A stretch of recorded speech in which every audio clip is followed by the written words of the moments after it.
Isipin mo na ikaw ang itinuturing na pinakamalaking kahihiyan ng sangkatauhan, pinagtatawanan ng lahat ng estudyante dahil sa sobrang hina mo.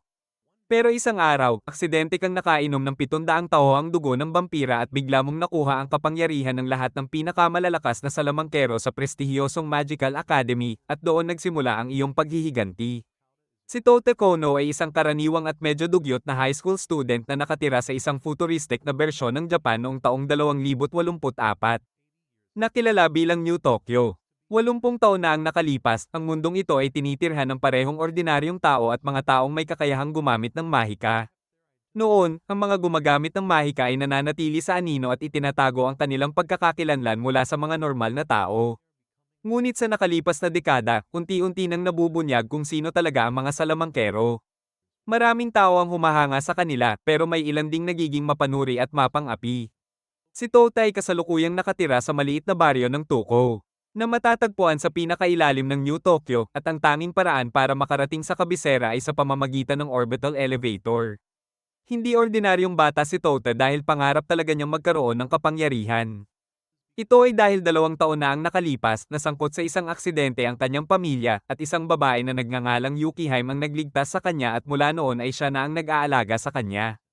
Pagkatapos ipakilala si Tota, biglang lilipat ang kwento sa isang pangyayari 80 taon na ang nakalipas sa mataas na bahagi ng kabisera. Sa loob ng prestihiyosong Magical Academy.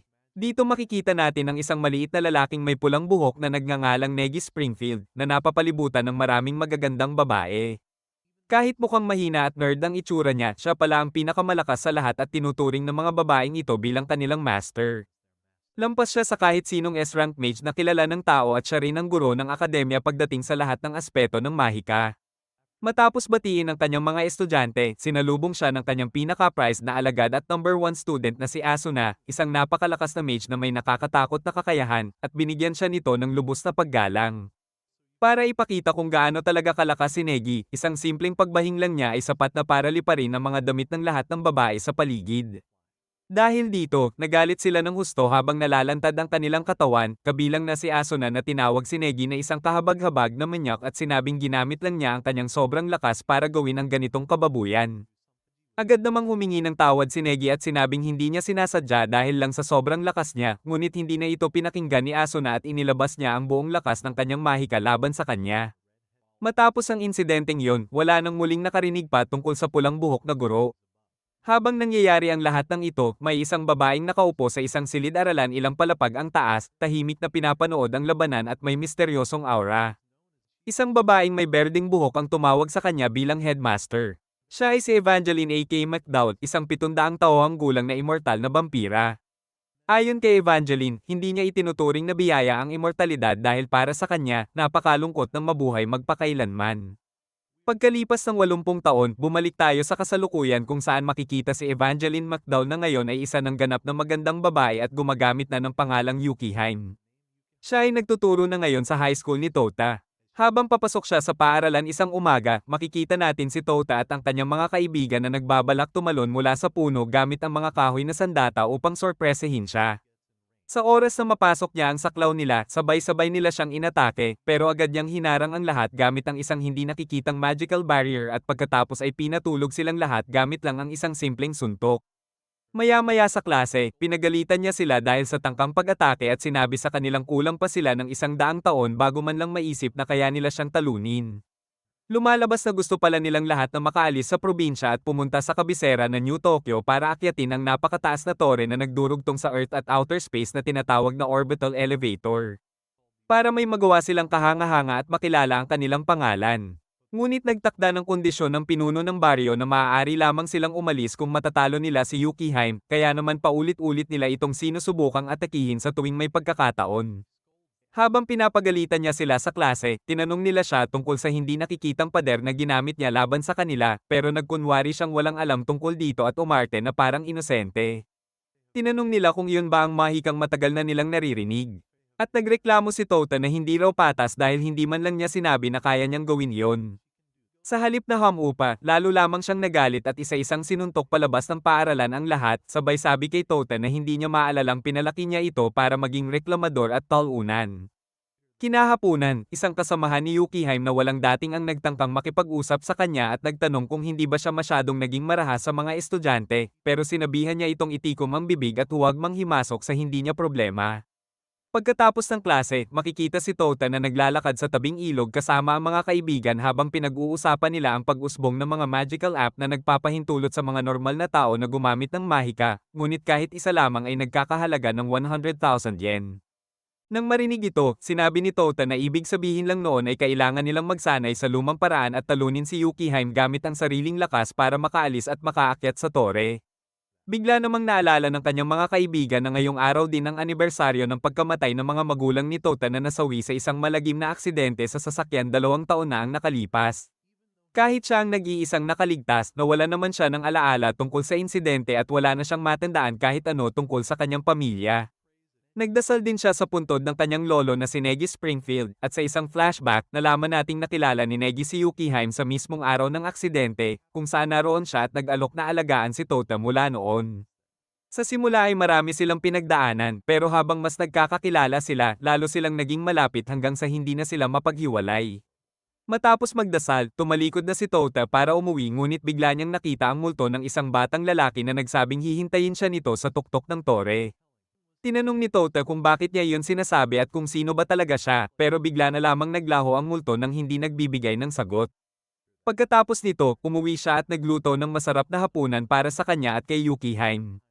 Tinanong niya ito tungkol sa mahika at hiniling na turuan siya, ngunit binaliwala lang siya nito at sinabing mag-focus muna siya sa pag-aaral. Buong yabang na sinabi ni Tota na mabilis lang niyang matatalo si Yukihime at saka aalis papunta sa tore.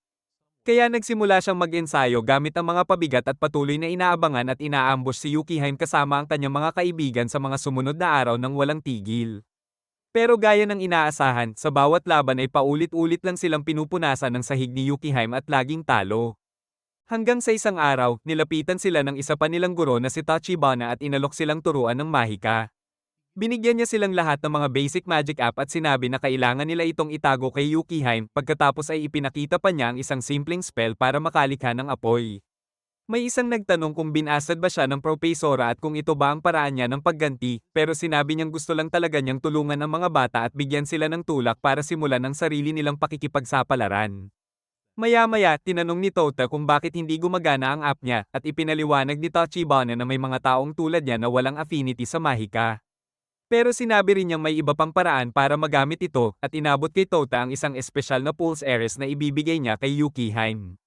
Nang gabing iyon, pinag-isipan ni Tota kung ibibigay ba niya ang pulse heiress dahil pakiramdam niya ay pandaraya ito at nagduda rin siya kung tatanggapin ba iyon ni Yukihime, lalo na't hindi pa siya kailanman nakapagbigay ng regalo rito. Ngunit bigla siyang nagulat nang lumabas si Yukihime mula sa banyo at tanungin siya kung ano ang tinitingnan niya. Sa gulat, napatalon si Tota mula sa upuan at tumakbong palabas ng bahay habang sinasabing iyon ang regalo niya at bahala na siya kung ano ang gagawin dito. Kinabukasan ng hapon, makikita si Yukihime na palabas ng convenience store habang suot ang pulse heiress. Mukha siyang masaya, ngunit biglang may lumitaw na 2 teleportation portal sa likuran niya at lumabas mula roon ang mga kaibigan ni Tota.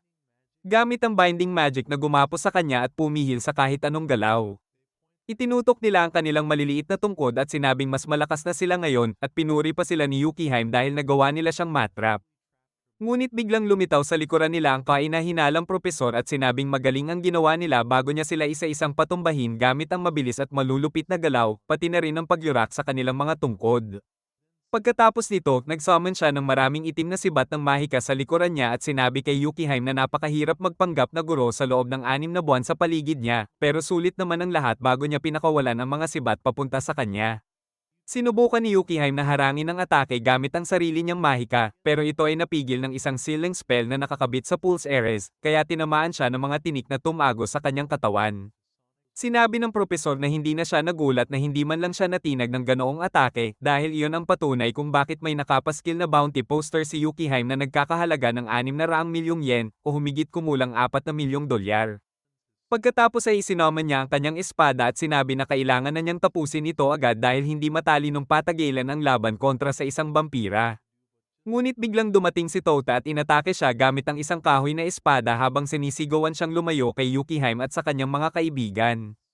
Ipinakita naman ng bounty hunter na napakalayo pa ni Tota sa kanyang antas, bigla siyang nag-flash step sa harapan nito at sa isang iglap ay naputol ang braso ni Tota.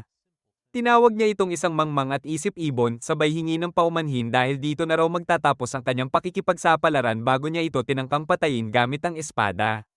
Ngunit sa huling sandali, biglang lumitaw si Yukihime sa harapan niya at hinarang ang atake gamit ang kanyang hubad ng mga braso. Nagtaka ang lalaki kung paano niya nagawang harangin iyon kahit seliado ang lahat ng mahika niya, pero hindi siya pinansin ni Yukihime at sa halip ay sinabi kay Tota na pasado ang marka ng kanilang pag-atake at ambush, at masaya siyang natanggap ang regalo nito. Nang marinig iyon, sinabi ni Tachibana na hindi niya hahayaang gumana sa kanya ang tinatawag na Tokno Jutsu, at agad niyang pinaghiwa-hiwalay si Yukihime na parang isdang hinihiwa ng isang sashimi chef. Nang gamulong ang naputol na ulo ni Yukihime at papunta sa kondongen niya, napasigaw ng malakas si Tota, ngunit pinatahimik siya ni Tachibana sa pamamagitan ng pagsaksak sa kanya ng espada. Pagkatapos nito, naglakad siya palapit sa mga walang malay na kaibigan ni Tota para tapusin din ang mga ito. Habang wala ng pag-asa at nakadapa sa lupa, inisip ni Tota kung iyon na ba ang katapusan niya, ngunit bigla niyang narinig ang boses ni Yukihime at pagtingala niya ay nakita niyang nagsasalita pa rin ang ulo nito.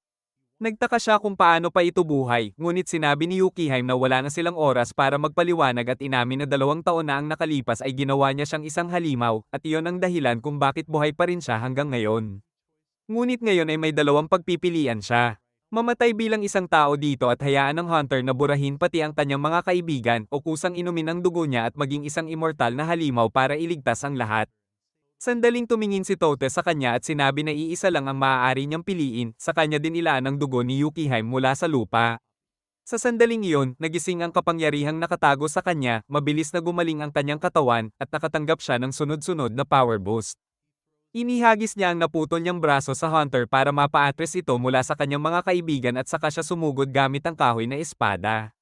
Tinulak siya ni Tachibana palayo at sinalakay ng mahika, dahilan para lalo siyang gamulong paatros. Sinabi nito na sandali siyang kinabahan, pero mukhang wala naman daw dapat ipag-alala dahil bata pa rin si Tota. Ngunit biglang tumayo si Tota at muling nabuo ang parehong braso niya sa harap ng kanyang mga mata bago siya sumugod at magpakawala ng isang napakalakas na suntok na tumalsik kay Tachibana palikod at bumangga sa isang van, dahilan para mawalan ito ng malay. Matapos ang lahat, nawalan din ng malay si Tota, at bago tuluyang pumikit ang kanyang mga mata, nakita niya ang isang batang babaeng may blondeng buhok na nakangiti sa kanya ng banayad. Makalipas ang ilang oras, nagising siya at nakita ang sarili na nakahiga sa kondongan ni Yukihime. Tinanong niya kung paano sila buhay pa, at ipinaliwanag nitong dahil yon sa pagiging immortal nila ngayon. Ibinunyag niya na ang tunay niyang pangalan ay Evangeline A.K. McDowell, isang immortal na vampirang nabuhay ng mahigit 700 taon.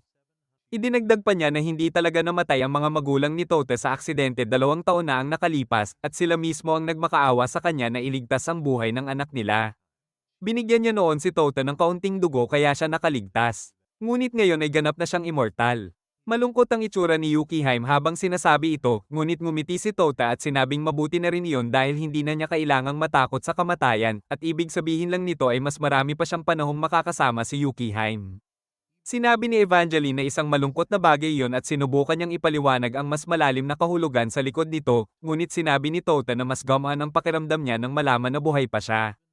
Kahit na marami na siyang naging kaibigan mula nang pumunta siya sa probinsya, siya lang ang tanging itinuturing niyang tunay na pamilya. Pagkatapos nito, nakipagkita sila sa mga kaibigan ni Tota at napagdesisyonan na sina Tota at Evangeline na ang aalis ng bayan dahil masyado ng delikado para sa iba na manatili malapit sa kanila ngayong nabunyag na ang tunay na pagkatao ni Evangeline sa mga bounty hunter. Kinaumagahan, tuluyan na silang umalis ng bayan at nagsimulang maglakad patungo sa kabisera ng New Tokyo upang tuparin ang pangarap ni Tota. Paglabas nila ng bayan, naglakad sila sa malalawak na motorway na itinayo nung panahong siksik pa sa tao ang Japan, ngunit ngayon ay unti-unti nang nabubulok matapos bumagsak ng husto ang populasyon ng mundo dahil sa malaking sakuna. Habang nagkukwento si Evangeline tungkol sa nakaraan, tila kasing inip ni Tota ang mga nanunood kaya parang pinili niyang i-skip ang history lesson at nagpatuloy na lang sa paglalakad. Tinanong niya kung bakit naglalakad lang sila papuntang kabisera at hindi gumamit ng sasakyan, at ipinaliwanag ni Evangeline na ngayong lantad na ang kanyang pagkatao, madali silang matutunto ng mga bounty hunter at assassin kaya hindi pwedeng gumamit ng pampublikong transportasyon. Napansin ni Evangeline na tila masigla si Tota, at sinabi nito na dahil iyon sa pagkakataong magsimula ng bagong buhay at magkaroon ng maraming bagong kaibigan sa lungsod. Sa kanilang paglalakbay, huminto muna sila sa isang convenience store para magpahinga. At pinalalahanan ni Evangeline si Tota na ngayong immortal na siya, mananatili siyang 14 na taong gulang magpakailanman, kaya kailangan niyang maging maingat sa mga relasyong papasukin niya. Sinabi ni Tota na maliligo muna siya sa kalapit na ilog at habang inanad siya ng agos, napaisip siya na maaaring masakit ang mabuhay magpakailanman at makita ang lahat ng kaibigan niyang tumanda at mamatay habang siya ay patuloy na nabubuhay. Habang iniisip niya ito, bigla siyang bumangga sa isang malambot na bagay at napahawak dito. Nagtataka kung ano yon. Sa paglayo ng eksena, lumalabas na inanad pala siya papunta sa puwitan ng isang mukhang babaeng lalaki na naliligo rin doon. Humingi siya agad ng paumanhin, ngunit biglang hinugot ng lalaki ang kanyang espada at tinangkang tag-in siya. Mabilis na umatras si Tota at naiwasan ang atake, saka nagtanong kung anong klaseng galaw iyon dahil sobrang astig. Nang mas mapansin niya ito, napagtanto niyang mukhang babae pala ang kaharap niya, ngunit sinabihan siya nitong manahimik at iginiit na lalaki siya bago siya suntukin at patulugin. Pagkatapos nito, nagbihis sila at sabay na naglakad pabalik sa may convenience store, at doon nagsimula ang kanilang pagkakaibigan. Ipinakilala ng lalaki ang sarili bilang Kuromaru Tokisaka at sinabing humanga siya dahil may kaedad siya na kayang umiwas sa kanyang espada. Nagpakilala rin si Tota at ikinwento ang balak niyang pumunta sa kabisera at akyatin ang orbital elevator. Inamin ni Kuromaru na ipinanganak siya sa itaas na bahagi ng orbital elevator, ngunit ipinagbawal sa kanya ang bumalik hanggat hindi niya natatagpuan ang isang partikular na babae at natatapos ang kanyang misyon. Tinanong ni Tota kung sino ang babaeng iyon, at sagot ni Kuromaru na isa siyang vampira na kilala bilang Dark Evangel na nabuhay na ng mahigit 700 taon. Habang sinasabi niya ito, napalingon siya at napansin na walang anino si Tota. Nabigla si Kuromaru sa una, pero lalo pa siyang nagulat nang makita si Evangeline na papalapit sa kanila at tanungin ni Tota kung saan siya galing. Sinabi niyang bumili lang siya ng maiinom, pero bigla na lang siyang nilundag ni Kuromaru at tinaga gamit ang kanyang espada. Madali niya itong hinarang gamit lang ang kanyang mga daliri at napansin niyang ang ginagamit nito ay ang Shinmei-ryu sword style, sabay sabing matagal na rin mula nang huli niya itong makita. Tinanong ni Tota si Kuromaru kung ano ang ginagawa niya, at ipinaliwanag nito na kabilang siya sa isang clan ng mga immortal hunter na tinatawag na Fushigari, na ang tungkulin ay pumatay ng mga halimaw tulad nila ni Evangeline. Inihanda niya ang kanyang ultimate attack at sinabing nakakalungkot na kailangan niyang patayin si Tota rin dahil inakala niyang maaari sana silang maging magkaibigan bago siya sumugod para hiwain si Evangeline. Ngunit pinili ni Evangeline na turuan ng leksyon ang bata at tinapos ang laban sa isang suntok na agad nagpabagsak kay Kuromaru. Nang makita ito, hinawakan ni Tota si Evangeline at tinanong kung bakit niya ginawa iyon, ngunit itinuro lang niya si Kuromaru na ang katawan ay kusa ng gumagaling habang nakahandusay sa lupa. Sinubukan ni Tota na gisingin siya, pero naisipan niyang samantalahin ang pagkakataon para tiyaking lalaki nga ba talaga siya. Dahil doon, nagising si Kuromaru at sinampal si Tota palayo sabay tanong kung influencer ba siya o ano. Maya-maya, bumalik ang ulirat niya at muli niyang itinuro ang espada kay Evangeline, sinasabing hindi siya titigil hanggat hindi niya ito napapatumba. Ngunit sinabi ni Evangeline na matagal na siyang talo, at kung gusto pa rin niyang lumaban, kailangan muna niyang patunayan ang sarili sa pamamagitan ng pagtalo sa kanyang estudyante na si Tota. Biglang sinalakay ni Kuromaru si Tota, pero umatras ito at sinabing wala siyang dahilan para labanan siya. Dagdag pa niya, kung gusto niyang lumaban, kailangan muna siyang bigyan ng espada para patas ang laban, at nag-alok siya ng kasunduan na ang matatalo ay susunod sa isang utos ng mananalo. Tinanggap ni Kuromaru ang kondisyon at nagsimula ang kanilang laban, kung saan agad na din aminin ni Tota ang simula sa isang malinis na galaw at isang sipa sa mukha. Nagpalitan sila ng maraming suntok at hiwa habang tinatanggap ni Tota ang lahat ng atake. Sa huli, nagpasya si Kuromaru na tapusin ito sa pamamagitan ng pagpugot sa ulo ni Tota, sa paniniwalang iyon na ang katapusan nito. Ngunit laking gulat niya nang saluhin ni Tota ang sarili niyang ulo, ay dugtong ito muli sa ere, at saka pakawala ng isang napakalakas na suntok na yumanig sa lupa at tuluyang nagpatamba kay Kuromaru. Matapos itong makabawi, pinapirma siya ni Tota sa isang blood contract na nagpapatunay na sila ay matalik na magkaibigan hanggang sa paghiwalayin sila ng kamatayan, at napagdesisyonan nilang maligo sa kalapit na hot spring. Napansin ni Tota na kakaiba ang hubog ng katawan ni Kuromaru, masyadong pambabae, at tila tinatakpan niya ang sarili na parang babae, kaya nagtaka siya. Ngunit agad niyang inisip na silipin si Evangeline at doon niya nadiskubreng ang tunay nitong anyo ay parang isang maliit na batang babae na sobrang patag ang pangangatawan. Lumalabas na gumagamit ito ng espesyal na mga tableta para magkaroon ng mas matandang anyo, at dahil dito ay nawala ng interes si Tota at sinabing hindi siya kaibigan ng pagkabata ni MR Beast. Sa huli, hinalok din ni Evangeline si Kuromaru na sanayin siya at kinuha ito bilang alagad, sinasabing gagawin niya itong sapat na malakas para balang araw ay mapatay siya nito. Kasama nito, nagsimula silang lahat maglakad patungong kabisera, at sa kanilang paglalakbay, sinabi ni Tota na 5 pa lang ang nakalipas mula nang umalis sila sa bayan. Nakatagpo na sila ng isa pang immortal tulad nila, na ibig sabihin ay tiyak na marami pang immortal sa lungsod. Sinabi niya na makikipagkaibigan siya sa maraming immortal at bubuo ng isang grupo na gagamit ng kanilang kapangyarihan para tulungan ang ibang tao. Nang marinig ito, napatawa si Evangeline at sinabi na naalala siya ng isang mangmang noon na sinabi rin ang ganoong bagay. Biglang may dumating na maraming itim na sasakyan at tinulak si Tota palayo kay Evangeline bago huminto sa harap nila. Maraming maayos ang bihis na lalaki ang bumaba mula sa mga kotse at naglatag ng pulang carpet sa harap ni Evangeline habang inihayag niya na marahil dahil sa pagkabagot at sobrang oras niya, pumayag siya sa ideya ng mangmang na iyon at sama-sama nilang binuo ang isang organisasyon ng mga immortal na gumagamit ng kapangyarihan nila para sa kabutihan ng tao na tinawag na UQ Holder. Dalawa sa kanyang top fighter ang lumabas at nagpakilala bilang Karen at Iko. Matapos ang pagpapakilala, sumakay silang lahat sa isa sa mga sasakyan at nagmaneho patungong UQ Holder Headquarters. Sa daan, lumipat sila sa bangka at naglayag patungo sa destinasyon. Tinanong ni Karen si Evangeline kung paano niya nagawang makasama ang isang mangmang tulad ni Tota ng 2 taon, lalo na't pinili pa siyang gawing alagad. Sagot ni Evangeline na mahaba ang kwento, pero isang bagay ang tiyak. Sila ni Karen ay may isa sa pinakamalakas na immortal na kakayahan, ibig sabihin kapag nawala na ang lahat ng sangkatauhan sa mundo, malamang sila na ang huling lalaki at babae na mabubuhay, kaya dapat silang magkasundo. Nang marinig ito, nadurog ni Karen ang kanyang tasa at sinabi na baka maging tomboy siya kung si Tota ang huling lalaki sa mundo at tuluyang magwakas ang sangkatauhan sa kanila.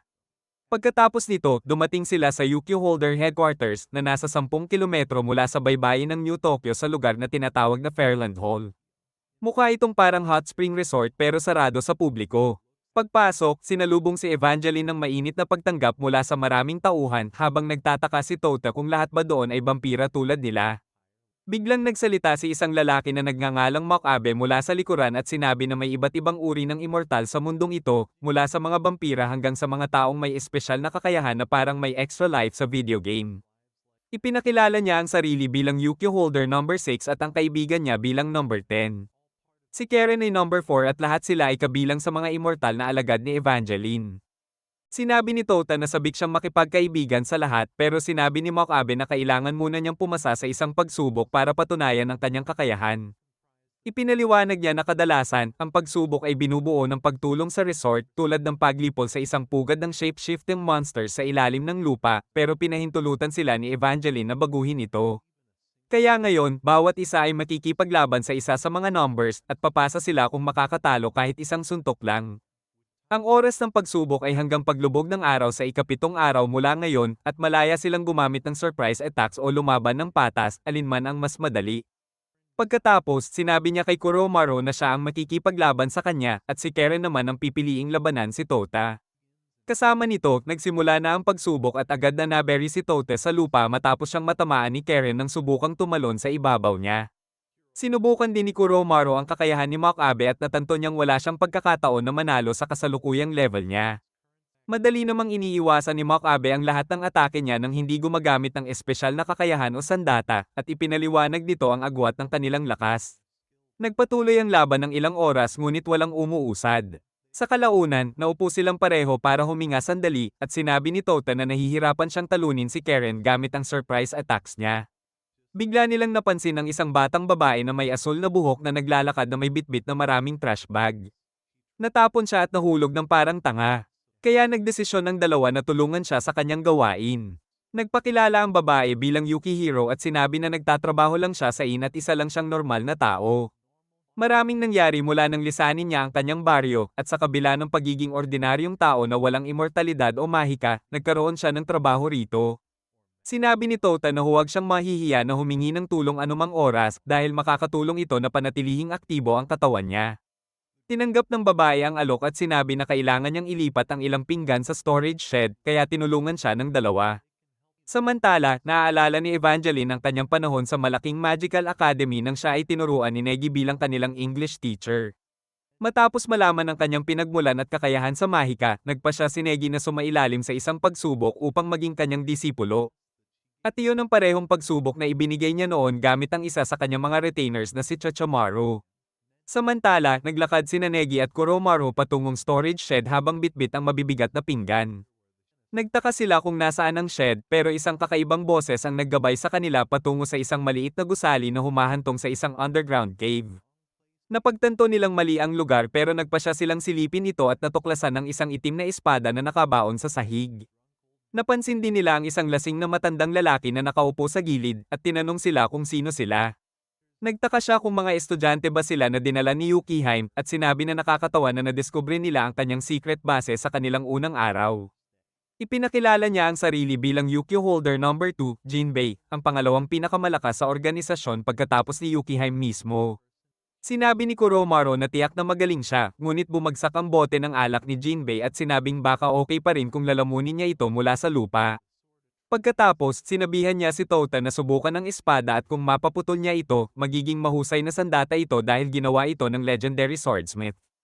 Sinabi ni Tota na hindi siya mahilig magdala ng sandata dahil mabigat at nakakaistorbo, pero iginiit ni Jinbei na mas astig ang dating ng isang lalaki kapag may hawak na espada, at pumayag si Tota dito.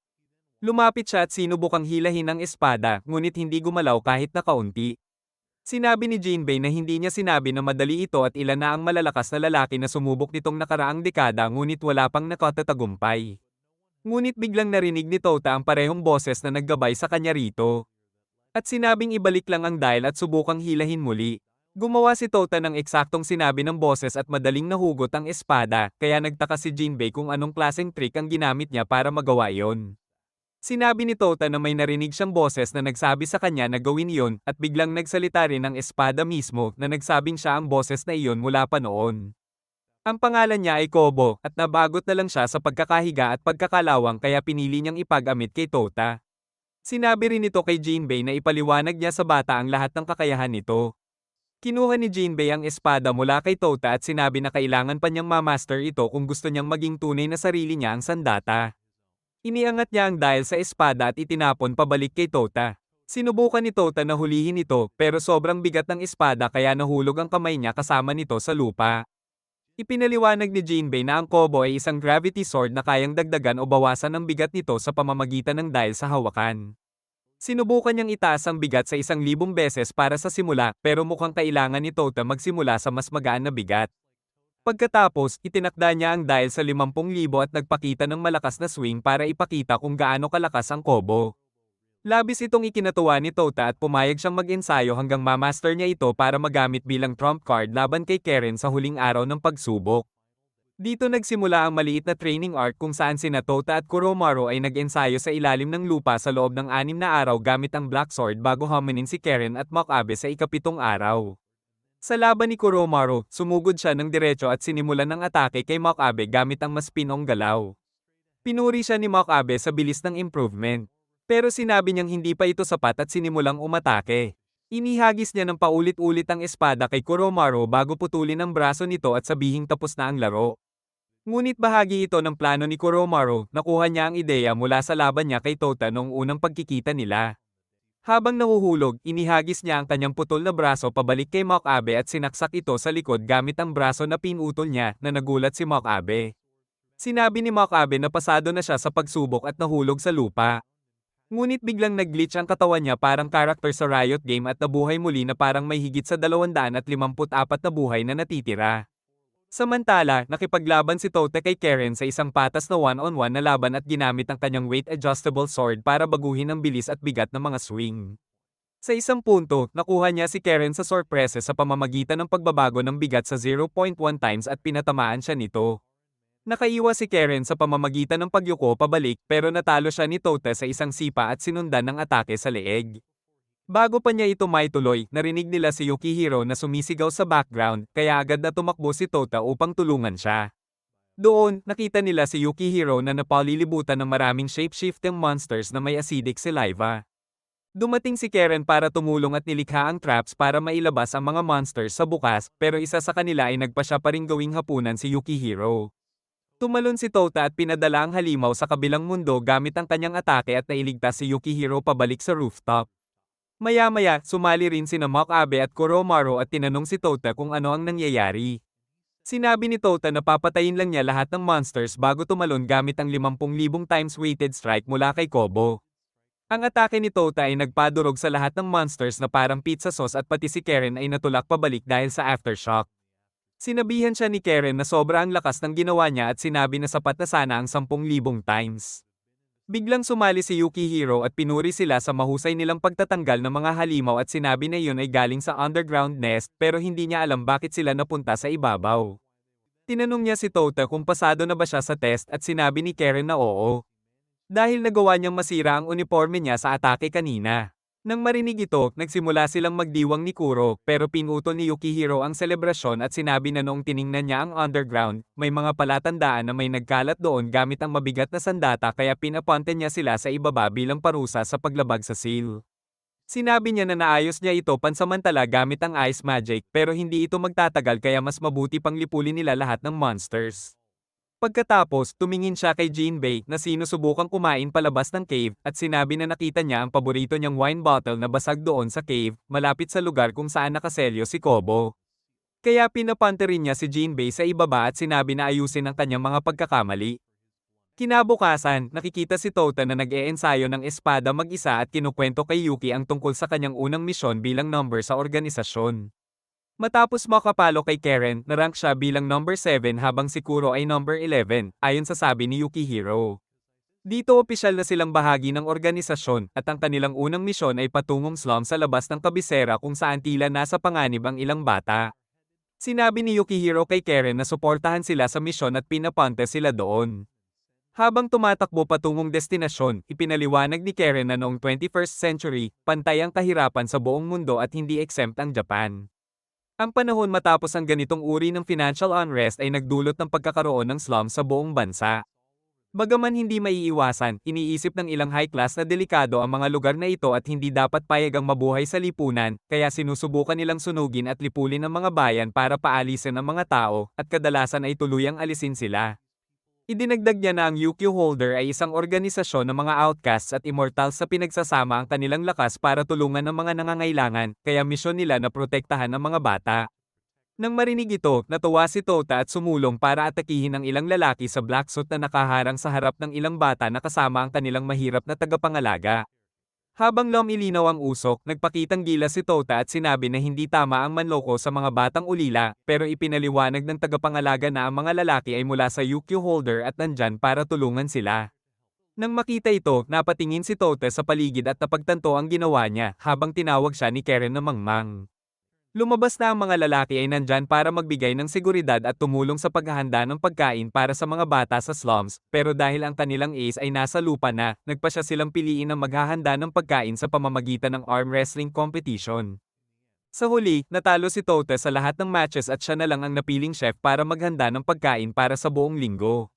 Sa kabutihang palad, mahusay naman siyang magluto kaya nagustuhan ng lahat ang kanyang mga niluto. Sinabi ni Tota na pumunta siya dito para tumulong sa mga tao, hindi para magluto para sa kanila, kaya iminungkahi ni Karen na mag-ensayo siya ng flash step kung gusto niyang manalo sa arm wrestling.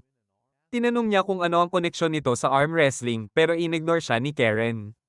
Nang araw ding yun, nakikita si Tota na nag-eeensayo ng flash step kung saan kailangan niyang sipin ang lupa at agad hulihin sa susunod na hakbang para makadash ng malayo kaagad. Nag-ensayo siya ng ilang minuto at dahil sa kanyang talento, mabilis siyang umunlad. Habang nag-eeensayo, napansin siya ng isang lalaki mula sa basurahan at sinabi na mali ang ginagawa niya. Sinabi niya na siya ay isang wonder and martial artist at ang sikreto sa flash step ay ang paggamit ng soles ng paa. Tinanong niya si Tota kung bakit niya ginagawa yon. At ipinaliwanag ni Tota na sinabi ng kanyang senpai na magaling siya rito kung gusto niyang manalo sa arm wrestling. Hindi pa rin niya alam kung paano konektado ito sa arm wrestling, pero ginagawa niya ang kanyang makakaya. Sinabi ng lalaki na tingnan ang alikabok na nailipad niya habang nag-eeensayo at kailangan niyang matutong gumalaw nang hindi nagdudulot ng ganoong ingay. Ipinakita niya ang isang malinis na flash step na walang ingay, na labis na ikinagulat ni Tota. Ipinaliwanag niya na ginagamit ng teknik ang kapangyarihan ng lupa para dagdagan ang sariling lakas. At nagbibigay ito ng boost na nakakatulong manalo sa arm wrestling. Sinabi ni Tota na medyo kainahinala at malabo ito, pero naintindihan niya ang ideya at susubukan niya. Pagkatapos, sinuntok siya ng lalaki at itinuro ang paa niya sa mukha ni Tota, sinasabi na sa tamang pagsasanay, kakayanin niyang sakupin ang mundo rin. Pagkatapos, ginaya niya si Sonji mula sa One Piece at pinatamaan ng hangin ng sapat para lumipad. Pagkatapos bumaba, ipinakilala niya ang sarili bilang Kaido. Sinabi niya kay Tota na may tunay siyang talento at kung matutunan niya ang leksyon, pag-iisipan niyang gawing disipulo. Itinuro niya ang unang sikreto sa flash step, gamitin lamang ang paa para gawin ang lahat ng karaniwang ginagawa gamit ang kamay, kabilang ang pagluluto, pagkain, pagsisipilyo, at lahat ng bagay. Bilang pa-loving na weird guy. Tinanggap ni Tota ang aral at pinakain ng lahat ng kanyang feet fried rice sa buong linggo. Nakapagbigay siya ng inspirasyon sa isa sa mga ulila na nais maging matagumpay na negosyante balang araw at dalhin ang kasaganaan sa slums. Malaki ang tulong ng training sa kanya at naging magaling siya sa teknik sa loob ng maikling panahon. Isang araw, bumalik si Kaido mula sa slums matapos i-train si Tota at nakipagkita sa kanyang mga kasama. Lumalabas na sila ay grupo ng mga hired mercenaries ng mayayaman sa tower para lipulin ang slums. Nag-transform si Kaido sa kanyang werewolf form at sinimulan ng misyon ng hapon na iyon. Samantala, nakikita si Tota na tumutulong sa paligid ng bayan sa pamamagitan ng pamamahagi ng kanyang nilutong pagkain sa UQ holder and pizzas. Pag-alis niya, nakikita silang pinatay ng ilang hooded dolls. Kasabay noon, nakikita si Karen na nasa shower nang biglang lumabas mula sa kanyang anino ang isa sa mga assassin at itinutok sa kanya ang baril. Kinuha ni Karen ang baril mula sa kanya at tinaira pabalik. Pero nablock ang mga bala gamit ang kutsilyo. Tinanong niya kung sino siya at ano ang ginawa niya sa caretaker na nakatayo sa labas, pero sinimulan na lang siya ng lalaki at atakihin gamit ang kanyang dagger. Nablock ni Karen ang karamihan sa mga atake, pero nagawa niyang hiwain ang leeg niya na agad gumaling ng walang bakas. Nawala sa sarili ang lalaki at patuloy siyang hiwain, sinasabi na sobrang nakaka-excite pero suntok siya ni Karen sa tiyan at sinabi na huminahon. Pagkatapos, sinakal niya ang lalaki gamit ang kanyang malinis na paa, pero humila ito ng baril mula sa anino at pinilit siyang suck on his metal bago siya tamaan ng bala sa ulo. Natomba si Karen at sinabi ng lalaki na alam niya na kahit immortal, nakakaramdam pa rin siya ng sakit. Sinabi niya na mag-e-enjoy siya sa kanya at isinakay sa anino para atali si Karen. Ipinakilala niya ang sarili bilang isang mage na kumokontrol sa mga espiritu ng anino at siyang responsable sa mga dolls na nagpasiklab sa slums habang pinapatay ang mga UQ holder and pizzas. Pineslit niya ang kanyang kutsilyo sa dibdib ni Karen at sinabi na ngayon ay alam na niya na siya ang babaeng mula sa mga alamat na tinatawag na Steel Saint. Kasabay nito, nambush si Tota ng werewolf. Sumali si Kuro at sinabi kay Tota na sila ay inaatake at naghanda para lumaban, pero sumali rin ang isa pang mercenary para pantay ang laban. Nakilala ng lobo si Tota bilang vampire mula sa kanyang pangil at ginamit ang espesyal na teknik na crucifix coffin seal na nagdulot ng maraming butas sa dibdib ni Tota at nagpahulog sa kanya sa lupa ng walang malay. Pagkatapos, nag-team up ang dalawa laban kay Kuro at sinabi ng blind swordsman kay Kaido na gumagamit si Tota ng Shinyo, kaya mag-ingat siya. Napansin ni Kuro na nasa disadvantage siya at nagpadala ng signal sa headquarters gamit ang fireworks at pinrotektahan ang sarili hanggang dumating ang tulong. Pero naging seryoso si Kaido at sinipa siya ng napakabilis habang pinutol ng swordsman ang kanyang braso. Nakontrol ni Kuro ang sitwasyon sa pamamagitan ng paghawak ng blade sa kanyang bibig at na-repair ang braso gamit ang healing factor, at ganoon din si Kaido. Sinabi nito na kailangan lang niyang saktan si Kuro ng mas mabilis kaysa sa recovery niya at sinimulang bugbugin hanggang sa hatiin sa dalawa at itapon sa ere parang sirang laruan. Ang itaas na kalahati ni Kuro ay nahulog malapit kay Tota na nagtataka kung maibabalik pa ba niya ito sa sarili. Pero pinindot siya ni Kaido gamit ang mga street sign at sinabi na i-freeze din niya siya para sigurado. Lumabas ang batang lalaki mula kanina at tumayo sa pagitan nila, sinasabi na sa kanya rin ang bayan at hindi niya hahayaang sirain ito. Samantala, nakikita ang isa pang assassin na si Chao na nakikipag-usap kay Karen tungkol sa mga alamat ng kanyang pinagmulan. Sinabi niya na noong 1942. Sa isang mahirap na bayan sa Southern Europe, may isang batang babae na naging target ng witch hunt. Sinubukan ng mga taga-bayan ang lahat mula sa paggawa ng Discord kasama sina Dr. Disrespect at Drake sa kanyang chats hanggang kay Chris Tyson sa kanyang DMs, pero anuman ang ginawa nila, hindi nila nagawang saktan ng batang babae. Mabilis kumalat ang balita tungkol sa Steel Saint sa mga kalapit na bayan, pero isang araw, biglang dumating ang isang maliit na Amerikano at dinala siya ng walang bakas. Tumawa ng malakas ang assassin at sinabi na matagal na niyang gustong makilala ang babae dahil sa totoo lang, siya ay isang sadista na gustong pahirapan ang iba, at ang isang laruan na hindi nasa Ira ay ang pinakamagandang bagay na maaari niyang hilingin, dahil maaari niya itong laruin at gamitin hanggat gusto niya. Sinimulan niyang gilingin ang kanyang kutsilyo sa kanya at sinabi na nakakatawa makita na walang bakas na iniwan ang lahat ng ito sa kanya, at tila sidiste rin ng Diyos sa paglikha sa kanya sa ganitong paraan pero hinayaan siyang maramdaman ang sakit. Sinabi niya na siya rin ay pinabayaan ng Diyos katulad niya, kaya siya ang mag-aalaga sa kanya at sinimulan pang dilaan ang mukha niya. Samantala, nakikita ang batang lalaki mula sa slums na umaatake kay Kaido gamit ang sledgehammer, pero nablock lang ito gamit ang daliri at hinawakan siya sa malalaking kamay. Sinabi ni Kaido na kailangan na siyang mamatay habang idinagdag ng swordsman na ilegal nilang sinasakop ang lupa ng kliyente at nagdudulot ng kaguluhan. Tinanong ng bata kung ibig sabihin ba nito ay dapat silang umupo lang at hayaan ang sarili nilang mamatay, pero sinabi ni Kaido na ganoon talaga at naghanda na gawing sashimi siya. Biglang tumayo si Kuro at sinubukang protektahan ng bata at biglang bumangon din si Tota at hinarang ang atake ni Kaido gamit ang kanyang mga kamay. Napansin nila ang madidilim na gauntlet sa kanyang mga braso at nagtaka kung ano iyon. Pero sinabi ni Tota na ramdam niya ang napakalakas na kapangyarihan sa kanila. Sa bagong lakas na ito, sinipa at pinulungan niya pabalik si Kaido. Sinabi niya kay Kuro na dalhin ang bata sa ligtas na lugar at siya na ang haharap sa kanila mag-isa. Samantala, iniligtas ni Karen ang mga susunod na henerasyon mula sa pagdurusa ng mga anak ng assassin at winasak ang kanyang seal gamit ang kanyang divine light. Ipinakita niya na hindi siya pinabayaan ng Diyos kundi pinagpala, at pagkatapos ay inilabas ang malakas na atake na tinawag na Divine Fist, na nagpadala sa assassin sa Narnia. Pagkatapos, nagbihis siya at nagpunta upang makipagkita kay Tota at sa iba. Doon, ibinigay niya kay Kuro ang kanyang espada at sinabi na huwag mag-alala dahil siya ang haharap sa mas malakas na swordsman, at sinabi kay Tota na maglaro muna sa putik sa harap niya. Sabay silang hinarap ang mga kontrabida, at sinabi ni Tota na alam niya na ang furball ay si Kaido dahil sa kanyang insane flash step at tinanong kung bakit siya naging ganitong basura na umaatake sa maliliit na bata. Bumalik si Kaido sa kanyang human form at sinabi na ang tanging dahilan ng kanyang buhay ay makipaglaban sa malalakas na kalaban, kaya sa trabahong ito nakikilala niya ang mga halimaw tulad niya. Sabay silang nag-flash step sa harap ng isa't isa at nagpalitan ng malakas na suntok na nagpapaalpas sa kanila. Pinuri ni Kaido si Tota sa bilis ng kanyang pag-unlad at tumalon pabalik upang suntukin muli, pero hinarang ito ni Tota gamit ang kanyang Dark Fist at nagsimula silang magpalitan ng mabibigat na atake tulad ng mga tagahanga ng Dragon Ball Z. Natuwa si Kaido at sinabi kay Tota na maging kanyang kakampi, pero tinanong siya kung nasa tamang isip ba siya dahil hindi siya sasali sa isang koponan ng mga bird brain. Sinabi ni Kaido na ito na marahil ang palm at ginamit ang sound barrier break ang flash step at pinalo si Tota hanggang naging donut. Sinabi ni Kaido na kahit isang immortal na tulad niya ay hindi na maibabalik ang kanyang puso, pero na-unlock ni Tota ang kanyang plot armor, pinutol ang braso ni Kaido habang ang kanyang puso ay nagbabalik at naglabas ng demonic power na nagsimulang lamunin siya. Nakilala ng matandang swordsman ang aura at sinabi na tinatawag itong Magia Erebea. Ayon sa kanyang pag-aaral, nagkaroon lamang ng dalawang gumagamit nito at nakilala niya ang dalawa sa battlefield 25 taon na ang nakalipas. Ang unang gumagamit ay hindi nakapagsanay ng maayos at kilala bilang Dark Evangel, at ang isa ay ang kanyang disipulo na naging pinakamalakas na mage na nabuhay, si Neji. Sinabi niya na ang kapangyarihang ito ay sumisipsip ng negatibong emosyon at ginagawang raw power at hindi dapat magkaroon ng pangatlong gumagamit sa universo. Sinabi niya na nawawala sa isip si Tota sa kapangyarihang ito at maaaring maging isang baliw na halimaw, kaya dapat niya siyang patayin habang kaya pa. Pero hinarang siya ni Karen at sinabi na maaari itong maging turning point sa pag-unlad ni Tota.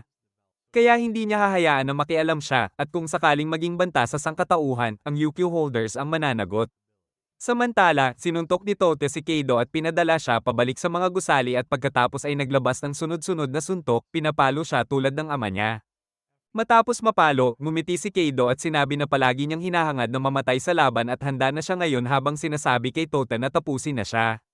Pero biglang nakabalik sa sarili si Tota at hinarang ang kanyang kamay. Sinabi niya na nakita niya ang madilim na ilaw sa likod ng kanyang nakapikit na mata ngunit hindi niya hahayaan na lumunin siya ng kapangyarihang ito. Pinish niya pabalik ang transformation sa loob niya at bumagsak habang humihinga ng mabigat. Tumayo si Kaido at sinabi na nawala na ang tanging pagkakataon niya na talunin siya dahil ganap na siyang nakabawi. Pero sinabi ni Tota na huwag magsinungaling dahil kitang-kita na pagod at talo rin ang kanyang puweten. Pumayag si Kaido at sinabi na may isa lamang paraan para tukuyin ang panalo at hinamon siya sa arm wrestling match. Ibinunyag niya rin ang pangalawang sikreto sa mastering ng flash step at sinabi na upang maging master, kailangan niyang maniwala na siya lang ang nag-iisang lalaki sa mundo. Kung gagawin niya yun, makakamit niya ang maximum na bilis at magagawa niya ang anumang bagay hanggat may katawan siya. Itinaob niya ang barya at sinimulan ang laban sa isang malakas na push pagkapindot sa lupa. Sa kanyang sorpresa, hinarang ni Tote siya bago pa man siya matalo. Ginamit niya ang pinakamalakas na teknik sa kasaysayan ng anime, Talk no Jutsu, at ipinaliwanag kung paano dapat gamitin ang kapangyarihang ito para sa kabutihan ng mundo imbes na maging isang basura, at ipinadala siya sa ilalim ng lupa bilang malinis na panalo. Sinabi ni Kaido na malinaw na natalo siya at dapat ialay ang kanyang buhay. Pero sinabi ni Tota na hindi niya siya papatayin. Sinabi ng swordsman na si Shin na sa ganitong kaso, ibabalik niya siya dahil natapos na nila ang trabaho sa pagsunog ng slums at huli na para apurang patayin ito. Dumating si Evangeline at pinatay ang apoy gamit ang kanyang ice magic. Sinabi niya kay Kuro na tama ang desisyon niyang mag-alerto gamit ang Fairy Works. Pinayagan niyang makatakas sa mga assassin at bumalik ang kapayapaan sa slums pansamantala. Nagdesisyon silang magsaya at magdiwang ng tagumpay at tinanong ni Tote si Yukim tungkol sa Magia Erebea. Sinabi niya kay Tota na naging vampire siya gamit ang kanyang dugo kaya hindi nakakaiba na maipamana sa kanya ang ilan sa kanyang mga teknik.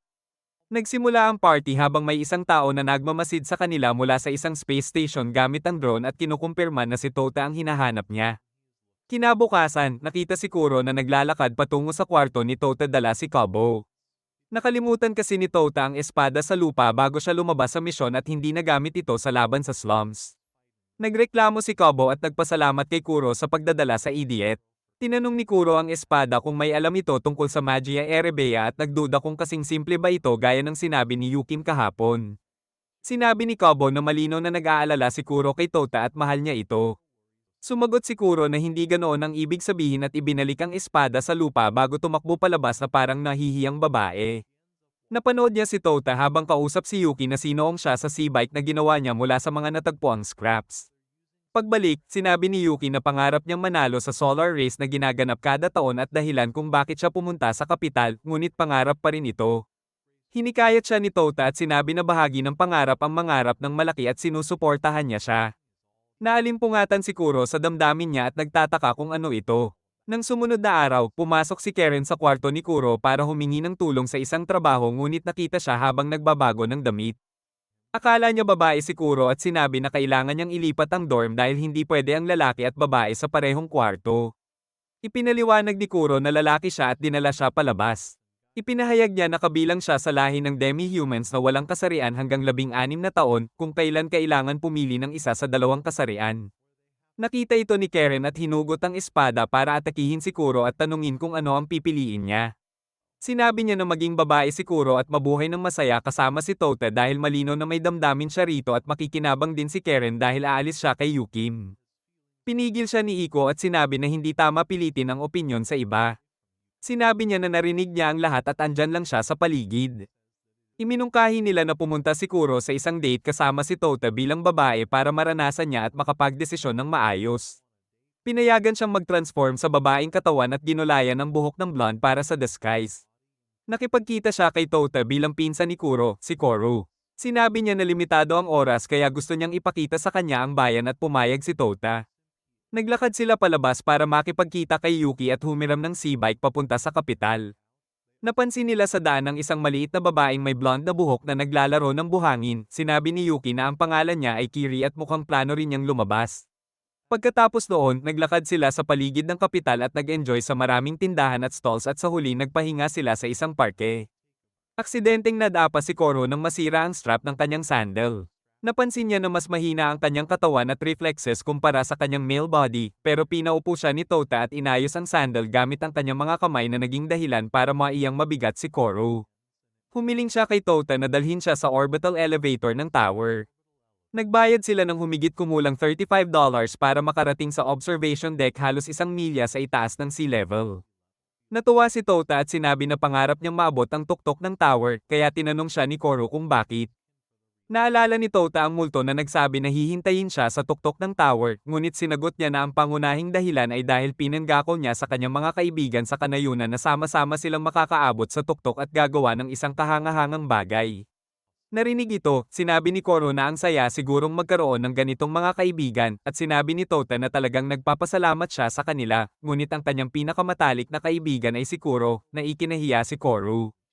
Tinanong niya si Tota kung interesado siya sa mga babae at sinagot niya na oo, ngunit na-realize ni Koro kung gaano katawa ang tanong at nagdepensa na hindi naman siya partikular na tinatanong tungkol sa sarili niya. Sinabi ni Tota na walang dahilan para mahihiya siya dahil cute rin siya. Nagdesisyon siyang kumuha ng inumin para sa kanila, ngunit pinigilan siya ni Koro at inihayag ang kanyang tunay na pagkakakilanlan. Ngunit biglang lumitaw si Chow, ang assassin na umatake kay Karen. Sa tower at sinalakay si Tota. Binigyan siya nito ng no-look backhand at tinanong kung sino siya. Pinuri ni Chow ang reflexes ni Tota at binalot siya sa mga shadow nito, ipinadala sa Shadow Realm. Sinubukan ni Koro na tumulong, ngunit sumulpot ang isa pang six-armed assassin at binugbog siya. Napagtanto ni Koro kung gaano siya kaina sa katawan na ito dahil hindi niya ito nagamit sa training at nag-isip kung ang hindi makapaglingkod sa kaibigan sa oras ng pangangailangan ay bahagi ng pagiging babae.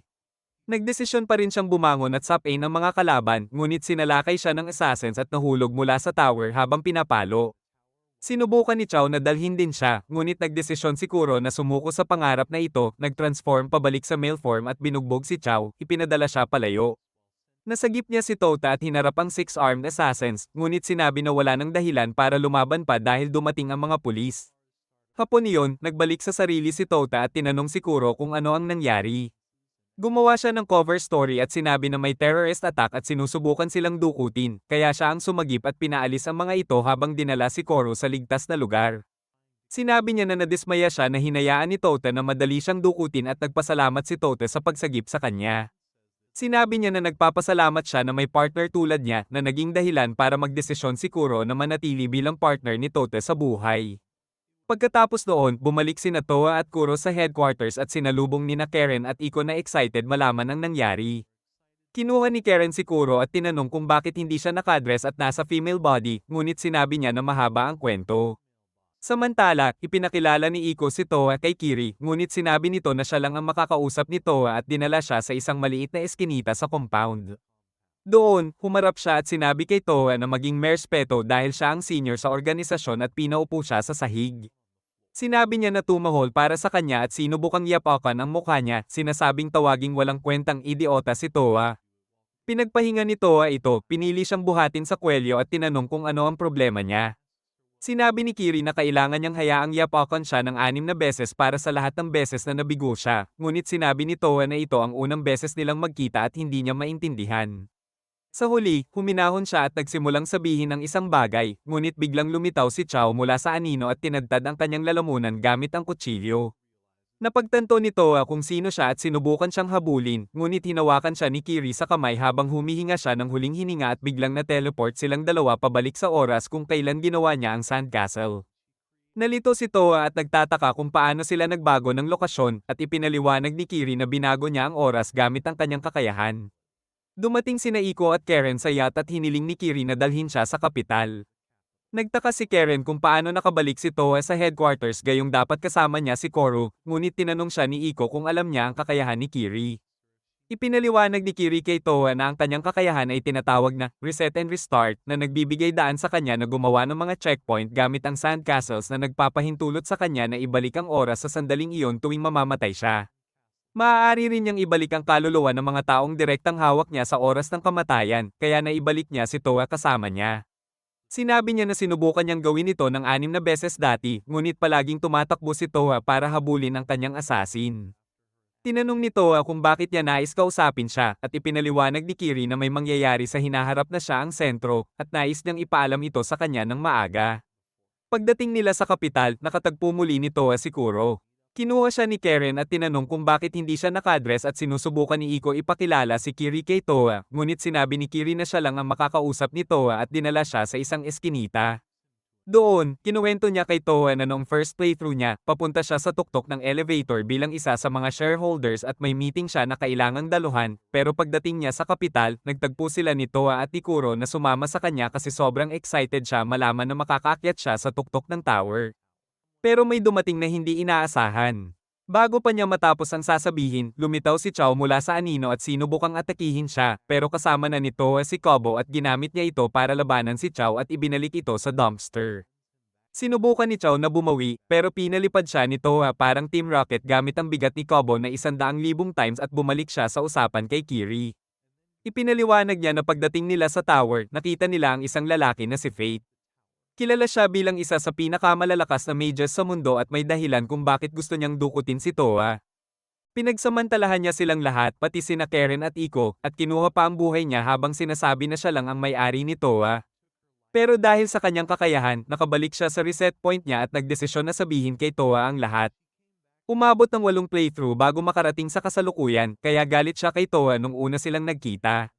Sinabi niya na dati, bayani si Fate ng sangkatauhan na lumaban sa digmaan para iligtas ang Mars, pero ngayon naging kontrabida siya at hindi niya alam bakit hinahabol si Toa. Bigla namang nagsalita sina Karen at Iko mula sa likod at sumali sa usapan.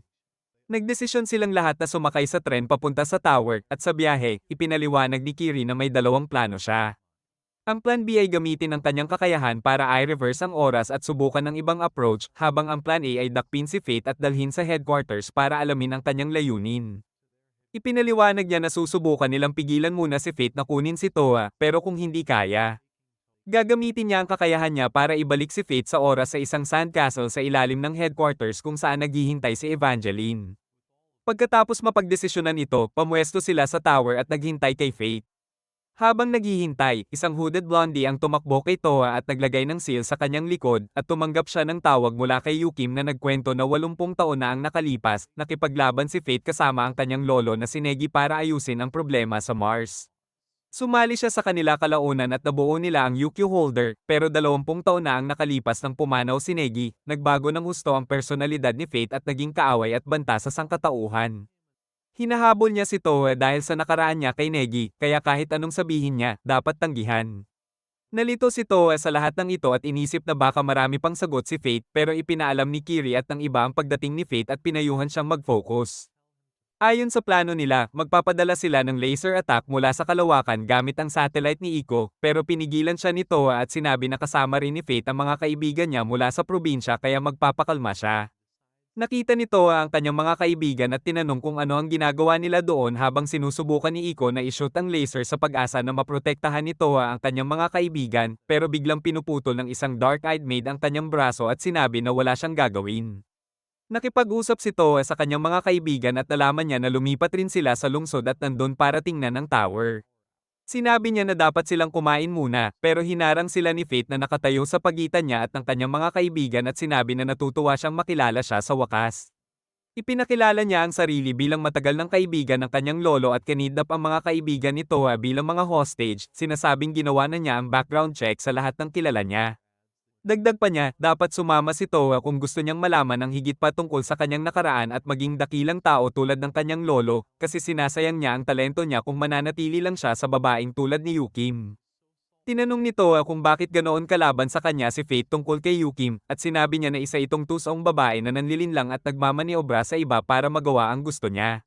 Narinig ito, tinawag ni Toa si Kobo at sinabi kay Fate na hindi siya sasama dahil amoy tae ang mukha. Personalidad, pananamit, ugali, lola niya, aso niya, at pati panlasa niya sa anime ay hindi tugma sa kanya. Tumingin kay Fate na may pagkadismaya at sinabi na ang kanyang lolo ay hindi ganito kumilos kung hindi muna mag-iisip at tinanong siya kung ano ang gagawin niya ngayon. Sagot ni Toa, may trump card siya at nagsimula siyang sumigaw na may terorista sa gusali at dapat lumikas ang lahat. Sa gulo, sinubukang atakihin ni Karen si Fate mula sa likod, pero umatras siya at hinayla siya sa isang space ceiling magic. Nakaiwas si Karen dahil sa impormasyon ni Kiri at tinadyak ang mga kaibigan ni Toa pabalik sa kanya. Pagkatapos, sumugod si Toa gamit ang 2,000 times weight slash attack at sumugod din si Karen mula sa likod, pero nablock ni Fate ang dalawa gamit ang magical barrier. Nilusob ito ni Toa gamit ang 500 ton strike at habang sinusubukan ni Iko na i-launch ang space laser, nablock ito ni Fate gamit ang mas malakas na barrier.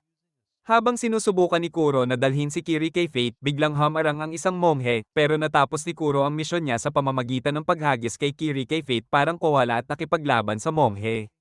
Sa ganitong paraan, naging matagumpay ang kanilang plano, pero sa halip na mag-rewind ang oras, naging estatwa si Kiri. Sinabi ni Fate na ang pag-aalangan niya na tumingin sa kanyang kaibigan ang dahilan kaya naging bato siya sa spell niya. Hinawakan ni Karen si Kiri at umatras habang tinutulungan si Kuro sa laban niya laban sa monghe.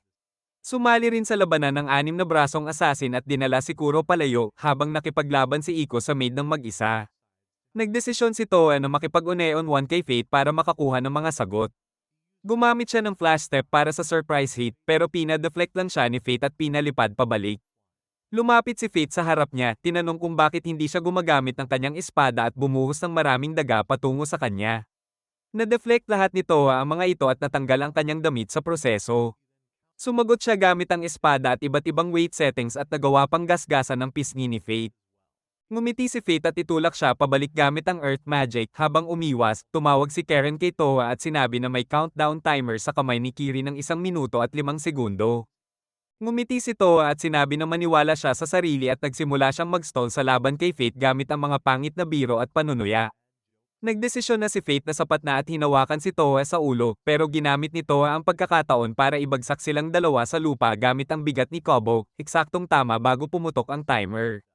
Pagkaputok nito, isang spell ang ginamit para maibalik si Kiri sa kanyang orihinal na anyo. Ginamit nila ang pagkakataong ito para dakpin si Fate gamit ang spell ni Kiri. At sinamahan siya ng lahat sa mundo na na-time rewind. Doon sa kuweba, hinarap niya si Yukim na natawa sa kanya dahil nahulog siya sa mga patibong ng mga kabataan. Halos magsimula silang mag-away pero sinabi ni Yukim na tanggapin na lang ang pagkatalo kaysa magpanggap na sore loser. Pumayag si Fate at sinabi na papayagan niya silang magtanong ng isang tanong na sasagutin niya dahil alam niya ang lahat bago siya umalis. Ginamit ni Yukim ang pagkakataon para itanong kung totoo ang One Piece. At sinabi ni Fate na hindi at maghanap na lang ng buhay. Sumunod si Iko at nagtanong kung ano ang plano niya kay Toa. Sinabi ni Fate na kailangan niya si Toa para iligtas ang kanyang lolo na si Negi, na buhay pala, taliwas sa sinabi ni Yukim. Sumunod si Karen at nagtanong kung sino ang mas minahal ni Negi, siya o si Yukim, at nanahimik si Fate at tiningnan lang ang kanyang mukha. Sinubukan niyang sagutin na si Yukim ay technically minahal ang ama ni Negi na si Nagi, pero nagdesisyon siyang huwag nang magsabi pa o baka mapigil at ma-freeze siya ng vampire sa likod niya. Pagkatapos, tinanong ni Kuro kung kailangan ba niya agad si Toa para iligtas ang lolo niya, at sinabi ni Fate na magandang tanong iyon at baka pwede pang maghintay ng 20 taon bago maging preseng ang bagay na iyon. Sumunod si Toa at tinanong kung siya ang pumatay sa kanyang mga magulang at pumayag si Fate na siya nga. Galit si Toa at inilabas ang kanyang dark gauntlets. Sinabi niyang babawiin niya ito mula sa kanya pero biglang nag-glow ang seal sa kanyang likod at lumabas ang hologram circle na may pulang buhok na multo. Lumabas si Negi, ang kanyang lolo, at sinabi sa kanya na huwag paniwalaan ang sinabi ni Fate tungkol sa kanyang mga magulang. Bumaling din siya para batiin si Fate at si Evangeline at kinumpirma na hindi ito pre-recorded message. Sinabi niya kay Toa na may mahalagang sasabihin sa kanya sa tuktok ng tower. Kasabay nito, telepathically sinabi ni Yukim kay Kuro na hanapin at sirain ang seal na nasa katawan ni Toa para maabala ang mensahe. Sinunod ni Kuro at winasak ang seal bago pa makapagsabi si Negi, kaya naguluhan at frustrated si Toa. Nagdesisyon sina Yukim at Fate na itigil ang laban at sumigaw si Toa na gusto niyang malaman ang katotohanan. Pagkatapos, umalis si Fate sa kuweba at sinundan ni Toa si Yukim para sabihin sa kanya ang katotohanan tungkol sa kanyang lolo at kung bakit niya sinabi na patay na ito. Nainis si Yukim at nagdesisyon na i-lock ang sarili sa kanyang opisina, sinasabing abala siya, at bumalik si Toa sa kanyang mga tungkulin habang pakiramdam ay down. Biglang dumating sa headquarters ang isang matandang babae kasama ang kanyang apo at kaibigan nitong si Chachamaru. Humiling siyang makipagkita kay Yukim at nakita natin na obsessed ang apo niya kay Toa dahil apo ito ng lalaking sinaktan ang puso ng kanyang lola. Sinabi niya na taglay ni Toa ang alpha male genes ng Springfield family at isang playboy na dapat alisin. Ipinakilala niya ang sarili kay Toa bilang si Mizor at sinubak ang kanyang lakas sa pamamagitan ng pag-atake, pero itinapon lang siya ni Toa at pagkatapos ay iniligtas niya ito. Na nakuha ang kanyang puso gamit ang kanyang superior genes. Sa natitirang bahagi ng araw, makikita natin na pinalilibutan siya ng mga babae, kabilang sina Yuki, Karen, Kiri, Kuro, at Mizor, na sinusubukang makuha ang kanyang puso. Tinanong niya kung minahal ba niya ang kanyang lolo, at sinabi ni Yukim na oo, pero ang lalaking nakita nila sa harap nila ay hindi ang tunay na Negi. Ipinahayag niya na 20 taon na ang nakalipas, tinalo ni Negi ang isang masamang wizard na kilala bilang Mage of the Beginning, si Ialda. Bagamat hindi siya immortal, siya ay isang undying witch na lumilipat sa sinumang tatalo sa kanya at doon niya sinakop si Negi pagkatapos itong talunin. Sinabi niya na hindi pa kumpleto ang possession. Pero usapin na lang ng panahon. Matagal na siyang hinahadlangan ni Negi pero ngayon naabot na niya ang kanyang hangganan. Pareho silang si Yukim at Fate ay naghanap ng paraan para iligtas siya pero magkaiba ang kanilang pamamaraan at ideolohiya kaya umalis si Fate sa UQ Holder at gumawa ng sariling grupo. Tinanong ni Toa ang katotohanan na sasabihin sana sa kanya ng kanyang lolo, at sinabi ni Yukim na 2 taon na ang nakalipas, na iwan siyang ulila, at ito ay sanhi ni Fate. Bagamat totoo iyon, hindi ang kanyang mga magulang ang namatay noong araw na iyon. Nang marinig ito, tinanong ni Toa kung ibig sabihin ba ay buhay pa ang kanyang mga magulang, pero sinabi ni Yukim na hindi, at na siya ay hindi ipinanganak tulad ng ibang tao kundi ginawa gamit ang genetic information ng kanyang lolo na si Negi, ibig sabihin siya ay clone pala.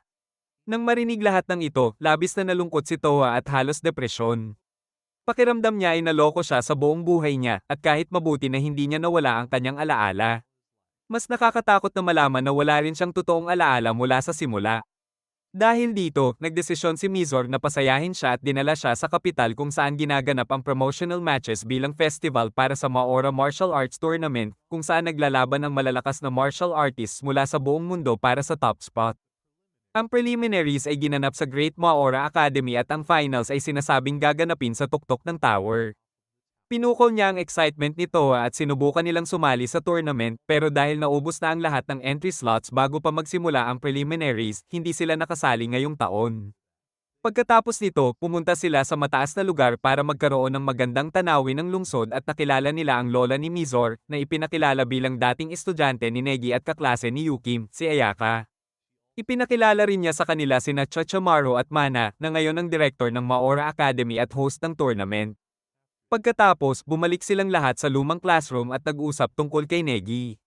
Sa pagkakataong iyon, may ilang participants na nasaktan at pinalitan si Toa, kaya nakipaglaban siya salamat sa autoridad ni Mana sa tournament. Ang unang kalaban niya ay ang hooded blondie na nakita kanina, na nagpakilala bilang tagasunod ng Mage of Beginning na si Cutlass. Sinabi niya na siya ay kapatid ni Toa at tinawag siyang failed experiment habang pinuputol siya gamit ang malakas na slash attack. Binuo ni Toa ang kanyang Magia Erebea, pero muling pinarusahan siya ni Cutlass gamit ang malalakas na spells at replica swords na nagde-deflect sa lahat ng magic.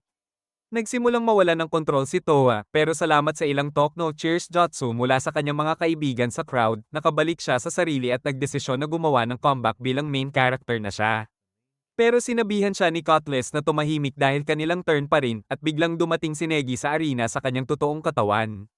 Dinispel niya ang lahat ng magic na humahadlang kay Toa at pinayagan siyang lumapit para tanungin kung bakit hindi siya sinubukang dukutin nung siya ay nasa village pa. Sinabi ni Negi na mas protektado siya kaysa sa alam niya dahil sa kanyang master na si Yukim, at biglang nakita natin si Yukim na umaatake sa arena gamit ang maraming ice lances habang lumilipad pababa at nakatayo sa harap ni Toa. Sinabi ni Negi na kasing lakas siya tulad ng dati, pero sinabi ni Yukim na itigil ang pagsasalita para sa kanya dahil alam niya na ang nagsasalita ay ang Mage of Beginning.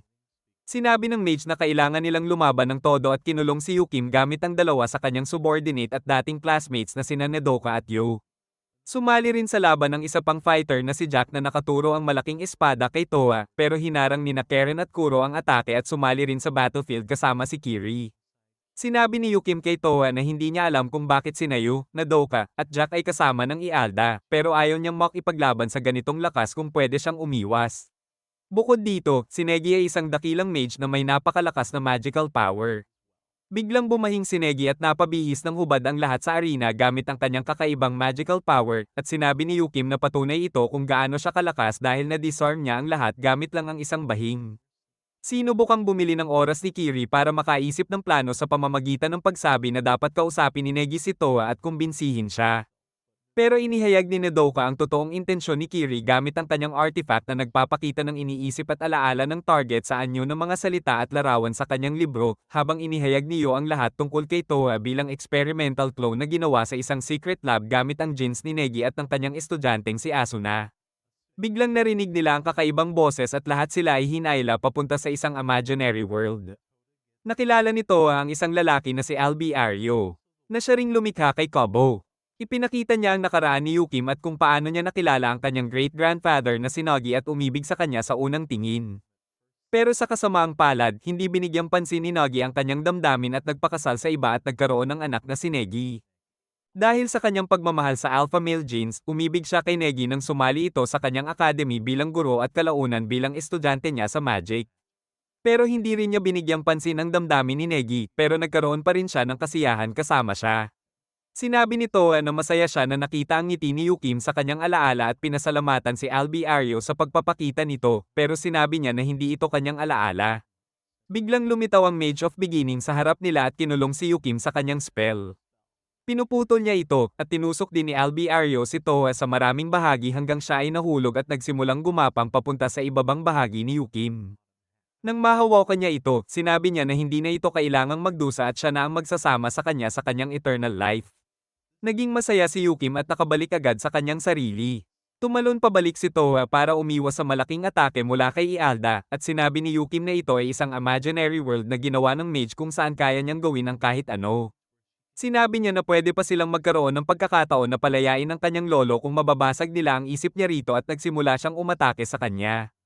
Pero nag-transform ang mage kay Negi at hinalikan si Yukim bago siya suntukin pabalik at ihagis ang isang lightning spear kay Toa. Dahil sa interaction na ito, damyugo ang ilong ni Yukim at sinabi ni Toa na masama siya na minahal ang kanyang great-grandfather at pati ang kanyang lolo. Nagtalo si Yukim na sa loob ng 700 taon. Tatlong lalaki lang ang minahal niya, kasama si Toa, na lalo pang nagpagulo sa isip niya at pinapalo siya ni Yukim sa mukha dahil ginawa siyang nahihiya. Pagkatapos nito, ipinagpatuloy nila ang laban pero wala pa rin silang napapala. Sa kalaunan, naging biktima si Toa ng mind-controlled friends niya na hinayla siya pababa sa pool ng despair, pero biglang lumabas si Asuna at sinira ang imaginary world gamit ang magic deflecting spells niya. Ipinakilala niya na siya ang kabilang kalahati ni Toa, kaya siya ang kanyang lola. Nakita rin niya si Yukim na nagtaka kung paano siya naroon at ipinaliwanag ni Asuna na ang tunay niyang katawan ay natutulog pa rin sa Mars. Pero dahil sa pagmali ni Ialda sa alaala ni Toa, nakalabas siya rito pansamantala dahil bahagi ng kanyang enerhiya ay nasa kanya rin. Sinabi niya kay Toa na 0.76 seconds lang ang nakalipas sa totoong mundo mula nang pumasok sila rito at tutulungan niya silang makalabas. Ipinakita rin niya ang paraan para talunin ng mage at binasag ang seal, kaya agad silang tumakbo at pamwesto laban sa mga kaalyado ng mage. Hinarap ni Yukim si Cutlass, si Nakiri at Karen ay nakipaglaban kay Jack, si Kuro ay Mayo at Nadoka, habang diretso si Toa kay Negi gamit ang kanyang espada at dark gauntlets at sinabi na ililigtas niya ito. Habang hinahadlangan ni Toa si Negi, sumali rin si Fate sa laban at kasama si Yukim, nagawa nilang pansamantalang hiwalayan ang kaluluwa ni Negi mula sa Mage of Beginning. Ginamit ni Negi ang pagkakataon para makipag-usap sa kanila, pero pinayagan ni Toa na mag-spend siya ng ilang segundo kasama si Yukim bago sila bumalik sa kanilang katawan. Pagkatapos, pa-interfy ni na Yukim at Fate si Negi, pero pinalusot niya ang seal gamit ang kanyang Magia Erebea. Pinuputol niya ang dalawa at dumiretso kay Toa, pero ginicing din ni Toa ang perfected Magia Erebea dahil sa plot armor at nakipag-deadly battle sa kanyang lolo. Pareho silang tumakbo sa lower levels ng tower at nagdulot ng malaking pagkasira. Natural, nasusugatan si Toa dahil siya ang mas mahina sa kanilang dalawa sa oras na iyon. Nagsimulang matalo ang kanyang mga kaibigan laban sa mga kasama ni Ialda. Pero sa isang punto, nagkaroon ng advantage si Toa at natutukan ang isip ng kanyang lolo gamit ang Talk no Jutsu.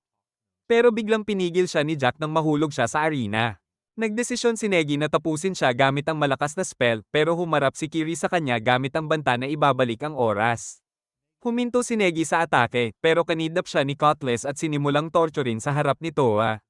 Labis itong nagalit kay Toa, pero pinakalma siya ni Kiri at sinabi na napahaba nila ang oras para gumana ang totoong plano ni Negi. Biglang lumitaw ang isang seal spell sa ilalim ni Toa at lumabas mula rito ang lahat ng kanyang mga estudyante mula sa kanilang mga alaala na nasil sa loob ni Negi nang ma-access ang genetic information na ginamit para likhain si Toa. Bati-bati silang lahat kay Negi at nagsimulang labanan siya gamit ang lahat ng teknik na itinuro niya sa kanila. Pero gaya ng inaasahan, sobrang lakas pa rin ni Negi para sa kanila, pati ang kanilang damit ay napapalayas. Pero ang makita silang lahat ay nagpapagaan ng kanyang isipan at nakatulong sa kanya na labanan ng possession ng Mage of the Beginning. Sa huli, dumating si Asuna sa arena, niyakap siya at sinabi sa Mage of the Beginning na sasama siya at palalayain ang kanyang Negi. Pumayag si Negi sa proposal na ito at umalis kasama ang kanyang mga teammates at sinabi kay Toa na hihintayin siya sa tuktok ng tower. Samantala, nakita natin ang isang fashionable na babae na may malaking giant na pinapanood sila mula sa malayo.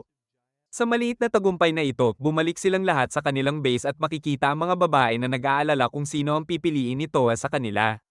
Samantala, pumasok si Toa sa opisina ni Yukim at sinabi na mahal niya ito at nais siyang samahan. Pero tinanggihan siya ni Yukim at sinabi na hindi niya kailangan mag-alala tungkol sa kanya. Biglang dumating ang lahat ng babae, itinulak siya palabas ng opisina at sinunod siya para parusahan sa paglalaro ng kanilang puso, habang tinatawag siya ni Yukim na tanga at sinasabi na huli na siya ng 500 taon. At ganoon nagtapos ang Season 1 Nanogram UQ Holder.